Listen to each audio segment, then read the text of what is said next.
Онон голын хөвөнд эсхүү баар ангөрөөхийн явж байл их нүүдлийн хүсэг арав. Тэрээр зогсож сайн байна уу? Би Монголын баар эсхүү байна. Та нар хэн бэ хэмээн асуухад нэгэн ир би Мэрэгтийн их хааны дүү Чилтүү байна. Болохнууд аймгаас бэр буусгаж явна гэв. Эсхүү эрхүү бүсгүйг хараад би нэмгээ хааны хаан болох хүн байна. Хэрэг би үүнийг алдвал насаараа харамсах юм шиг байна хэмээн шийдэв. Тэрээр Чилтүүгийн араас нэхэн хурч улаан ихсв.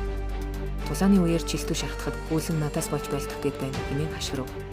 Чилтүү зүгээрээ бор. Би чамайг орхихгүй гэхэд үүлэн чи өгчих юм бол би насаараа харамсна шүү дээ. Маа миний цамцыг ав. Дараагийн гэвлэх бүсгүйдээ миний нэрийг өгөөрэй гэв. Чилтүү чи намайг заавал хүлээ. Би чамайг орхихгүй хэмээн амлаад үүлэн чи зугаа гэхэд аргагүй ирэхэнд хүрчээ. Эсхүү үүлэн рүү төхөж эн чин сүү бүсгүйгээр орхиод явчихдаг арчаагүй ир байна гэхэд үүлэн та хэцүү юм аваад энэ бол Мэрэгдийн их хааны дүү Чилтүү шүү дээ гэв. Эсхүү би алнууд хинээс ч яахгүй. Харин би чамайг ирэх болчхор ирээс илүү жаргая хэмээн хэлээд үүлэн хааныг авч үтжээ.